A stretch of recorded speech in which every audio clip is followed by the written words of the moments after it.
Vous écoutez un podcast de EJR Radio, la radio pour tous.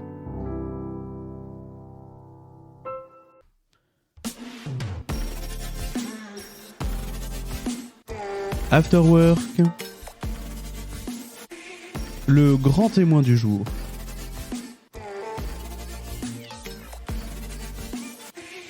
Et oui, nous nous retrouvons toujours sur EJR Radio pour notre grand témoin du jour. Et aujourd'hui, nous avons le plaisir de recevoir Frédéric Bigot, vice-président de l'Église protestante unie de Rouen, qui va venir nous parler et qui vient nous parler d'un projet qui n'est plus un projet d'ailleurs, puisqu'il est en pleine réalisation durant toute cette année 2023 de toutes les choses qui se passent à Rouen. Alors bonjour Frédéric. Bonjour Jonas. Merci d'être avec nous.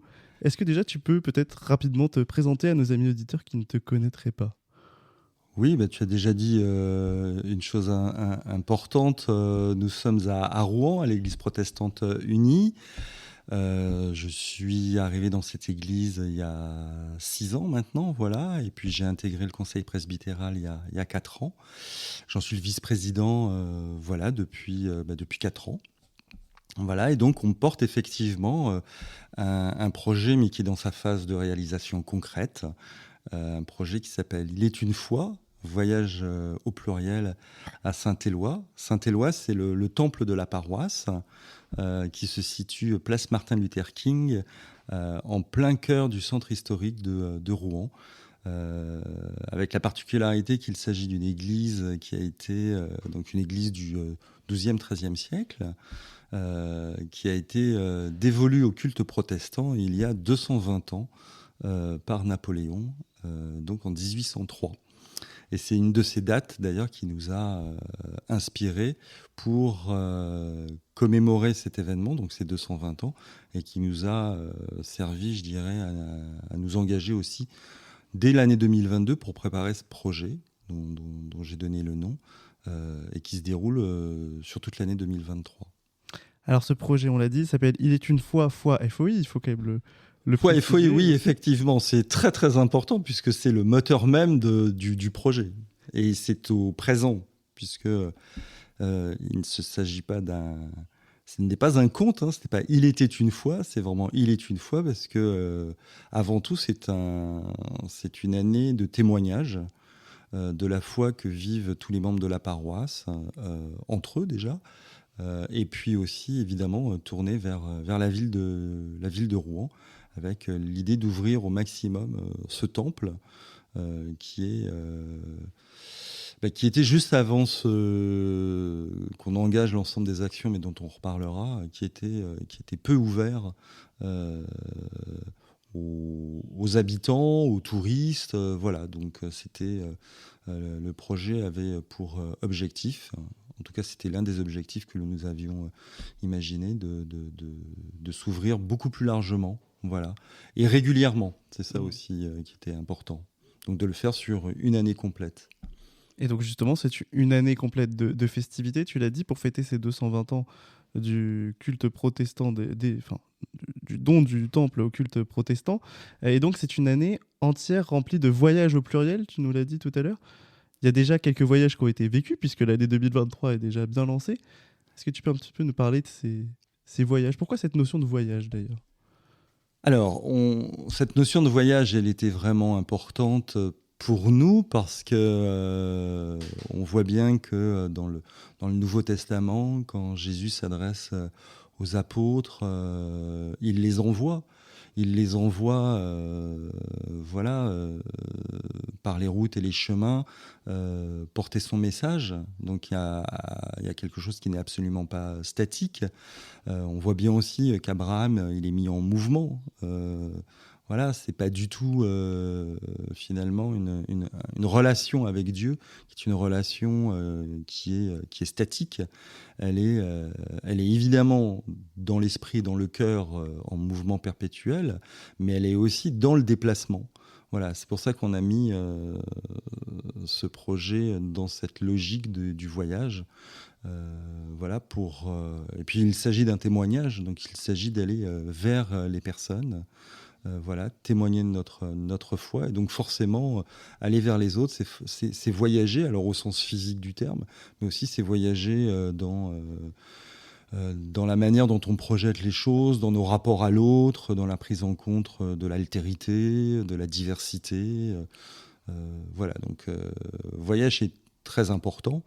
Et comme tu le disais, Jonas, là on était au milieu du projet. Enfin, alors je continue à dire projet, mais on est au milieu de ces événements, puisque 6 mois se sont écoulés. Oui. On a déjà fait environ une dizaine d'événements. Au total, on en aura plus de 20 sur l'année, avec des choses, des actions qui étaient très très diverses. On a eu des temps de culte un peu particuliers, on a eu des conférences, on a eu des concerts, on a eu des voyages spirituels avec notamment la caravane de la foi. On a eu des expositions, donc vraiment une grande diversité de propositions. Et qui ont permis donc d'ouvrir très très régulièrement le temple aux habitants de proximité, et puis je dirais depuis le mois de mai de l'ouvrir aussi à tous les touristes qui fréquentent Rouen. Alors particulièrement cette année, puisque en juin nous avions la Grande Armada, voilà, qui a attiré pratiquement 5 millions de personnes sur Rouen en 10-12 jours, et ça a drainé du monde aussi vers le temple Saint-Éloi, avec notamment des expositions qui étaient organisées. Juste peut-être pour compléter ce que je disais sur voyage, c'est un programme vraiment porté par l'ensemble de la paroisse, mais également par de nombreux partenaires, des associations voilà, avec qui on collabore très, très régulièrement, toute l'année. Voilà, c'est le cas de la Bible à Rouen, c'est le cas de l'Entraide protestante, c'est le cas de la CIMAD. Voilà, et c'est le cas aussi de RCF, la radio, qui est partie prenante aussi dans cette opération. Et tout ça n'aurait pas pu se faire non plus si on n'avait pas voyagé ensemble, voilà, pour porter différents événements tout au long de l'année, et puis évidemment l'engagement des membres de la paroisse qui soutiennent le projet. Ils sont nombreux à le faire. Et justement, si on devait faire un petit point d'étape, entre guillemets, tu l'as dit, on est à la moitié de l'année. Qu'est-ce que... Alors toi, parce que je t'ai toi en face, mais qu'est-ce que l'Église pourrait déjà en retirer de ce qui s'est vécu depuis janvier là ? Je pense que la grande réussite, pour l'instant, elle est ce qu'on peut mesurer d'ores et déjà. Il y a 2 grands points qui sont très, très positifs. Le premier, c'est d'avoir créé cette mobilisation. Voilà, parce qu'on s'est engagé dans un projet qui était un peu fou à la sortie du Covid. On avait envie d'aller. Alors, on était au démarrage un tout petit groupe, voilà, et puis ça, comment dire, ça a créé des émules. Voilà, exactement. On en a parlé avec plusieurs personnes de la paroisse, on en a parlé évidemment au conseil, aux pasteurs, et puis plus largement ensuite à la région Nord-Normandie et au national, et ça a emporté l'adhésion, mais avant tout c'était une adhésion des membres de la paroisse et des différents groupes dont j'ai parlé, donc des groupes de la paroisse, voilà, qui sont des groupes de jeunes, des groupes de moins jeunes, voilà, par exemple les conteuses bibliques, et puis d'autres types de groupes qui se sont mobilisés. Donc ça a créé cette émulation et ça a fait converger aussi des envies que les uns et les autres avaient peut-être pas toujours exprimé de manière très claire, mais qui a permis de fédérer, voilà, des envies, puis une manière de vivre aussi l'Église autrement. Ça, je dirais que c'est le premier point que j'en retire. Voilà, c'est le fait dans une église qui est quand même une église assez importante, puisqu'il y a 600 familles regroupées. Alors même si on les voit pas forcément toujours dans tous les événements, et notamment au culte, l'ensemble de ces familles, c'est une manière aussi de faire en sorte qu'il y avait encore une fois cette convergence, cette envie de participer à quelque chose de commun.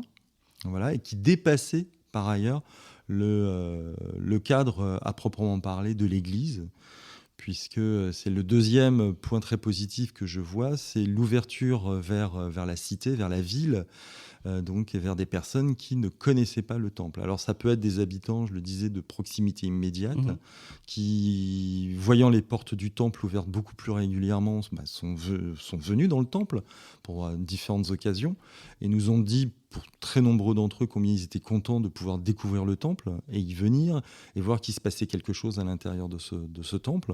Alors c'est pas pour autant qu'ils sont qu'ils ont la foi, mais en tout cas il y a une démarche de rentrer et puis de s'interroger en réalité sur ce qu'est le protestantisme et plus largement aussi ce qui anime les protestants dans le fait d'ouvrir le temple, puisque le but évidemment c'est bien un message, porter le message du Christ au-delà des événements qui sont proposés.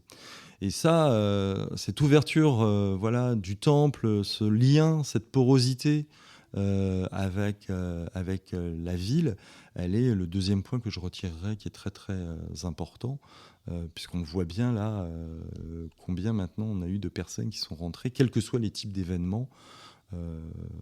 Voilà, pour moi, c'est les deux très grandes choses qu'on peut retirer après 6 mois et demi d'organisation. Peut-être dire, mais rapidement, que le troisième point aussi, c'est que ça nous a permis de structurer aussi l'organisation. Et ça, c'était intéressant de voir les forces et les personnes qui se mobilisaient avec les apports de chacun, les envies de chacun, les compétences aussi de chacun. Et ça a permis aussi, parce que si on n'avait pas été nombreux à se mobiliser, on n'aurait jamais pu réaliser un projet. Parce qu'on est à peu près à 2 événements par mois, ce qui est relativement important. C'est dense, oui. C'est dense, on a eu des concerts, on avait 250 personnes, des conférences 50-60 personnes, des cultes où on avait aussi entre 150 et 180 personnes. Donc on voit bien qu'on est sur des niveaux de participation qui sont vraiment élevés. Donc il y a toute une mécanique, je dirais, de production de ces événements, d'organisation, parce qu'évidemment on n'arrive pas à organiser ce genre de choses sans travailler en amont, sans prévoir les choses, sans répartir les choses aussi entre un certain nombre de personnes de la paroisse qui s'activent, je dirais. Voilà. Et pour revenir sur les événements, on l'a dit, donc il y a eu des concerts, des conférences, des cultes. Quand on regarde tout ça, c'est très riche, très varié. C'était aussi ça la volonté quand vous avez émis l'idée de faire ce projet et puis qu'il s'est mis en route, de pouvoir offrir finalement plein de possibilités différentes tout au long de l'année pour permettre à tout le monde peut-être de finalement trouver sa place, du plus petit jusqu'au plus grand. C'était aussi ça l'idée, parce que souvent quand on voit des festivals, ils sont souvent très dirigés, soit que concert, soit que sur une seule thématique. Là, c'est très large, alors avec toujours ce fil conducteur des 220 ans, mais l'idée était aussi là de permettre à tout le monde d'avoir peut-être 1 ou 2 événements dans l'année où ils peuvent se retrouver. C'était ça aussi ? Oui, l'idée était vraiment d'essayer d'aller toucher des personnes très largement. Et donc d'être divers dans nos propositions pour rencontrer finalement la diversité des gens qui habitent ou qui traversent Rouen pour les touristes. Donc et puis on est sur un temps long, on est sur un temps d'1 année. Donc contrairement à un festival où il faut donner, je dirais, une coloration très forte, une ligne de force. Nous, la ligne de force, c'était, elle est dans le titre de ce programme, c'est Il est une fois, c'était témoigner finalement de cette foi par plein d'événements très, très divers, afin de rencontrer plein de gens qui sont parfois en recherche, parfois pas du tout, parfois croyants et pas forcément chrétiens ou pas forcément d'ailleurs protestants. Voilà, et on a croisé une mixité de gens très important. Donc c'est ça aussi qui est vraiment, je dirais, un des points forts, en tout cas de ce qu'on peut voir comme un élément qui a bien fonctionné. C'est le fait que ça a drainé des personnes très différentes. Des jeunes, des moins jeunes, des gens qui ne nous connaissaient pas du tout, mais aussi des gens de proximité, je le disais, qui étaient contents de voir le temple ouvert. Donc, et si finalement on a réussi, en tout cas sur ces 6 premiers mois, c'est justement parce qu'on a travaillé cette carte de la diversité des propositions. Et puis, ça permettait aussi à ce que chaque talent, je dirais, qui s'exprime dans notre paroisse, avec les bénévoles qui se sont mobilisés, de pouvoir s'exprimer aussi en fonction de leurs appétences, de leurs compétences. Certains, c'était plus dans l'organisation liée à la musique, d'autres, c'était plus dans l'organisation de conférences ou dans l'apport dans la musique au moment des cultes, parce qu'il y avait des musiciens ou parce qu'il y a des choristes. Voilà, donc tout ça, ça crée aussi, je dirais encore une fois, un lien fort, mais un lien qui permet à beaucoup de personnes de se mobiliser et de se retrouver donc dans ce projet. Donc on ne pouvait pas le vivre encore une fois sur un temps aussi long en se disant qu'on allait faire que des conférences, que des temps de culte, que des concerts. Je pense qu'on aurait été à côté de la proposition, puis aussi de ce qui nous a motivés au démarrage. Voilà. Et puis c'était aussi une volonté du conseil presbytéral aussi de s'adresser à un maximum de personnes. Et ça... le message de la Bible, c'est bien justement de s'adresser à un maximum de gens. De s'adresser à tous ceux que l'on croise et peut-être plus encore à ceux vers qui on n'irait pas. Voilà, donc il fallait encore une fois ouvrir le plus largement possible. Et justement, sur cette ouverture, ce fait de témoigner, c'est ce que tu nous disais tout à l'heure. On le sait, l'Église protestante unie de France, son leitmotiv, c'est Église de témoins. Ça rentre du coup totalement dans ce moule-là, j'ai envie de dire. Mais on sait aussi que dans nos églises, on a peut-être des fois parfois du mal à aller justement témoigner de notre foi, dire ce en quoi on croit, c'est pas facile à dire. Comment est-ce que ça a été vécu par les paroissiens, puis peut-être par toi? Est-ce que on a déjà un petit regard là-dessus ou c'était peut-être compliqué au début, finalement maintenant on ose plus facilement aller vers l'autre? C'est vrai que c'était l'idée d'être témoin, ça a été posé dès le démarrage comme l'objectif, le pivot de cette programmation. L'idée, c'était pas de faire des concerts pour des concerts ou des conférences pour inviter des intervenants, même si tout cela, évidemment, est très louable et très intéressant. L'idée, c'est que ce soit à chaque fois des marqueurs d'un témoignage au travers encore une fois, d'une diversité de messages portés, mais qui allaient tous dans le sens, en réalité, de témoigner de notre relation à Dieu, de la grâce que nous avions reçue, de l'espérance que nous avions. Et ça, c'était inscrit, je dirais, dès le départ dans le projet qui a été porté par l'Église, et puis ensuite, je le redis encore, beaucoup soutenu par la région Nord-Normandie et par l'Église nationale, parce que sans leur appui, notamment un appui financier, on n'aurait pas réussi à monter tout ce que nous avons opéré. Et on s'inscrit là, bien évidemment, encore une fois, dans cette logique d'être des témoins. Ça a vraiment été un marqueur fort. Et si on doit dégager une coloration, une ligne de force, c'est vraiment celle-là qui nous mène tout au long de l'année. Alors, Est-ce que ça a emporté tout le monde dans l'envie de devenir témoin? J'espère. Voilà, certains l'ont manifesté de différentes manières, mais notamment en s'engageant sur des périodes d'ouverture du temple à l'occasion d'expositions, par exemple, où pas mal de gens se sont mobilisés pour faire des temps d'accueil. Voilà, évidemment, dans l'accueil, c'est une présentation aussi de la présence des protestants sur Rouen, mais bien au-delà, ça va aussi sur une relation, enfin une discussion sur nos relations personnelles avec Dieu. Donc, c'est aussi vraiment là des temps de témoignage qui sont importants dans des relations, des discussions, des échanges de personne à personne. Et je pense que ça a permis peut-être à cette paroisse, en tout cas à une partie de ses membres, de se sentir plus à l'aise avec cette démarche qui est peut-être effectivement moins fréquente.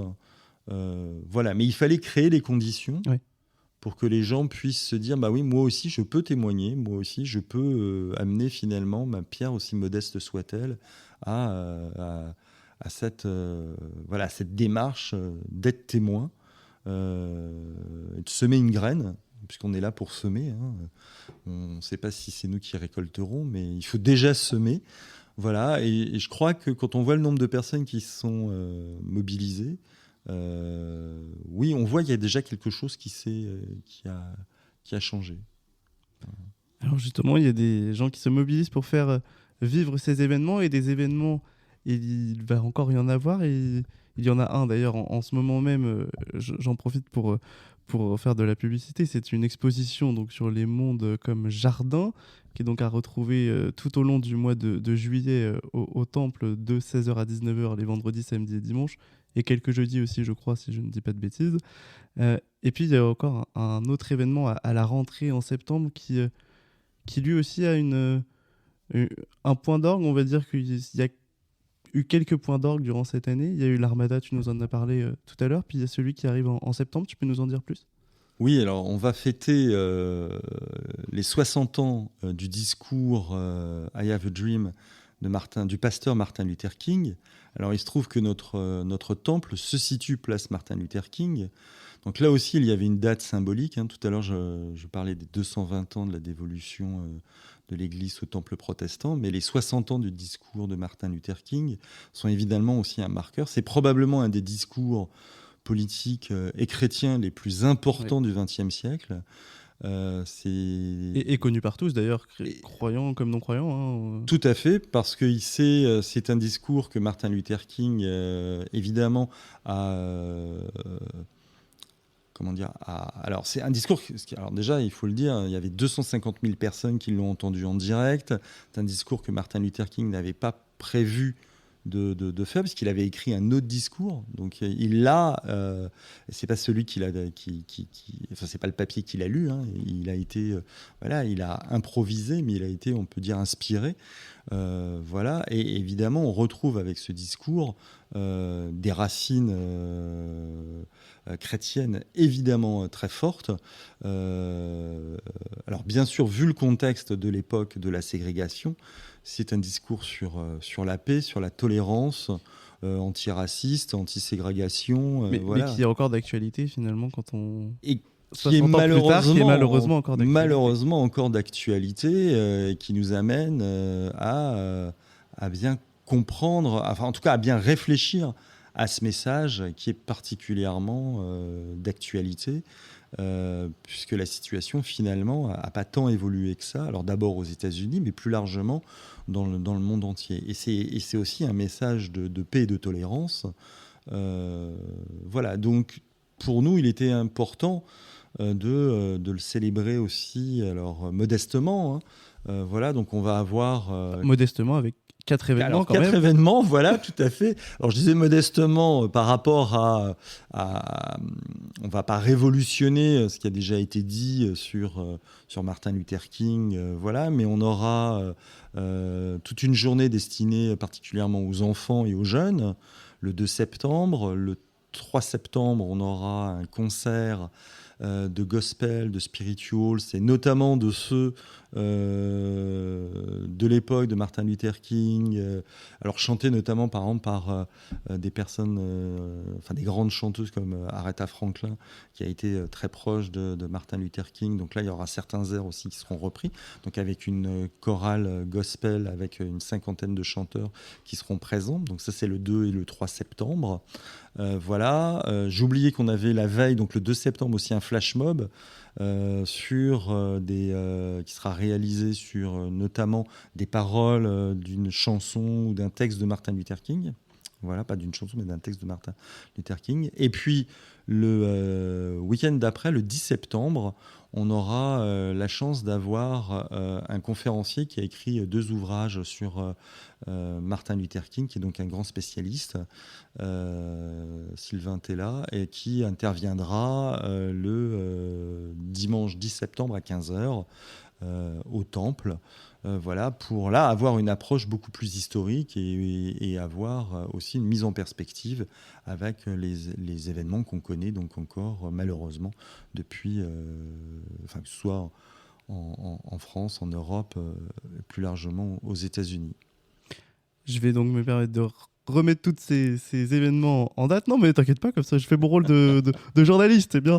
Donc, le 2 septembre, il y aura donc effectivement, tu le disais, une kermesse dédiée pour les jeunes et les moins jeunes, d'ailleurs, avec des jeux en bois. Ça a l'air très sympathique. Ce sera de 14h à 18h, et puis le flash mob à 18h. Un flash mob qui aura lieu, d'ailleurs, sur la place Martin Luther King. Oui, avec comme toute la partie kermesse dédiée aux jeunes. Alors l'ouverture aux jeunes, c'est vraiment important parce que c'est un des messages notamment aussi que fait passer Martin Luther King sur le fait qu'il faut emporter toute la population dès le plus jeune âge. Donc c'est une manière aussi d'engager les enfants et les familles dans ce mouvement-là. Donc ça, c'est le 2 septembre. Le 3 septembre, tu l'as dit, un concert de gospel à 18h. Et puis le 10 septembre, c'est une conférence à 15h. Ça fait beaucoup d'événements en 2 week-ends. Et puis il y a encore d'autres événements qui arrivent derrière pour terminer l'année en beauté. Oui, alors il y aura en octobre une après-midi consacrée à des contes bibliques qui sera organisée. On aura aussi une conférence sur le protestantisme social, notamment autour de la figure de la famille Monod.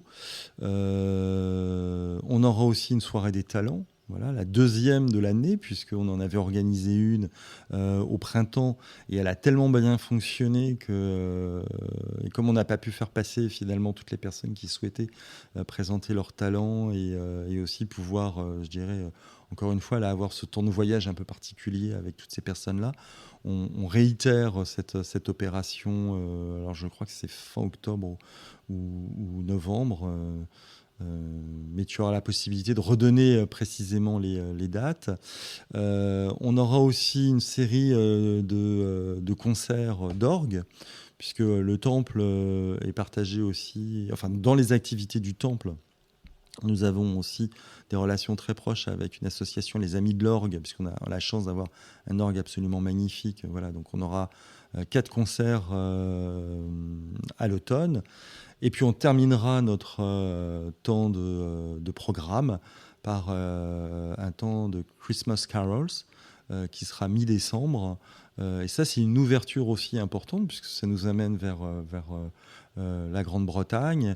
Et on sait combien la communauté anglaise est importante à Rouen et combien beaucoup de gens sont aussi attachés, je dirais, à cet univers des Christmas Carols. Voilà, donc un temps qui clôturera l'année.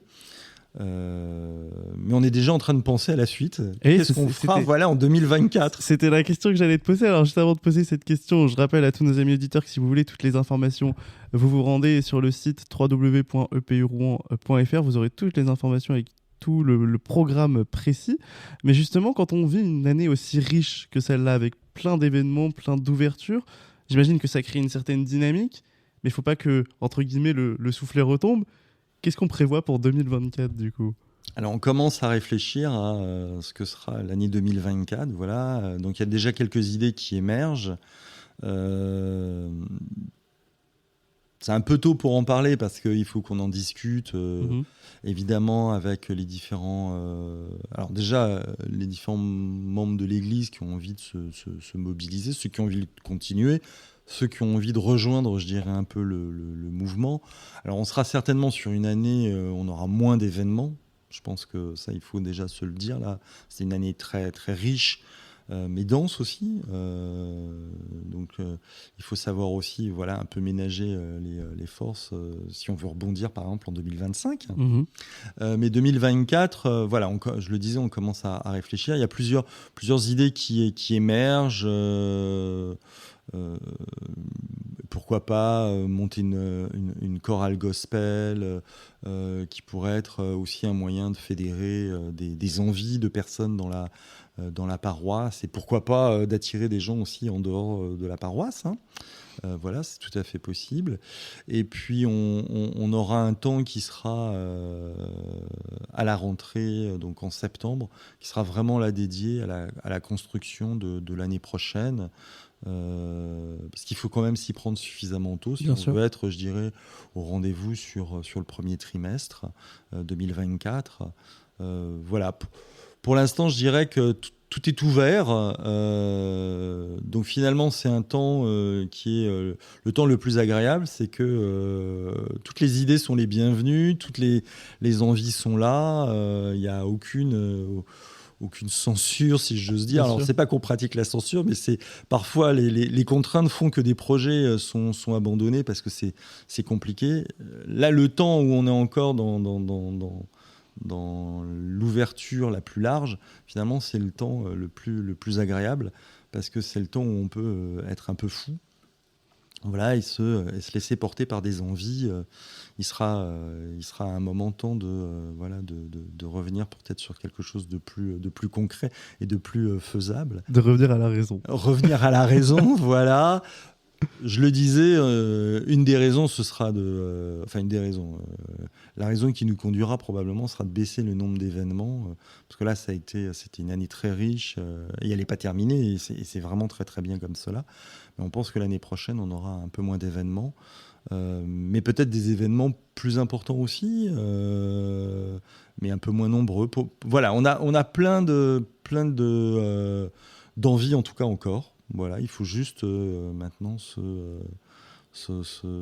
écrire un peu tout ça, échanger surtout. Je crois que c'est aussi très important parce que tout ça, c'est pas descendant. Encore une fois, c'est pas le rôle d'un conseil ou des pasteurs voilà, de proposer des choses. C'est plutôt en réalité un échange de toutes les personnes de l'Église qui ont envie de se mobiliser pour réfléchir ensemble.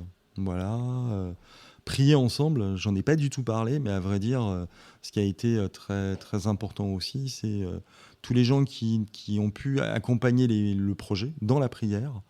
Et ça, je les remercie beaucoup parce que ça a soutenu les équipes qui étaient plus mobilisées, je dirais, dans le faire-faire. Dans le pratique. Enfin, dans le pratico-pratique, voilà, dans le faire. Voilà, et ça a un rôle évidemment très important. Et ce sera ma dernière question, puisque le temps file. Qu'est-ce qu'on peut, du coup, souhaiter à cette église de Rouen? Alors, on va vous souhaiter évidemment de bien finir cette année 2023, mais qu'est-ce qu'on peut souhaiter peut-être plus largement aux paroissiens ou à l'église de Rouen pour le futur? Bon, bah, je dirais, c'est de rester dans cette ouverture d'esprit, c'est d'être vraiment, de conserver cette idée d'ouverture, voilà, et de la vivre, voilà, régulièrement, et que chacun s'en empare à son propre compte, je dirais. Une ouverture qui serait, et un temps de témoignage qui serait porté par tout le monde dans chaque moment de son quotidien. Ce serait formidable pour aller vers l'autre. Voilà. Et encore une fois, indépendamment d'événements à créer. Ça, je pense que ce serait vraiment, voilà, moi, ce que je retiendrais, que je verrais comme un signal fort et comme vraiment et comme un objectif totalement atteint, ce serait celui-là. Après, on aura des événements fédérateurs où on se rejoindra tous, mais ça, je le disais, ça reste encore à construire. Eh bien très bien, on vous souhaite bonne route et bonne construction, bonne fin de voyage. Et merci à toi d'avoir fait une halte derrière nos micros. Merci beaucoup Jonas, et puis je t'invite à embarquer avec nous dès que tu le souhaites. Eh bien très bien, et l'invitation est évidemment aussi donnée à nos amis auditeurs. Merci Frédéric. Au revoir. Retrouvez After Work du lundi au jeudi en direct de 16h30 à 19h sur EJR Radio durant l'intégralité du mois de juillet avec Jonas. Vous n'avez pas pu vivre ou vous souhaitez réécouter un passage d'After Work? Aucun problème, tout est disponible en podcast sur toutes vos plateformes préférées dès le lendemain. EJR Radio, la radio pour tous.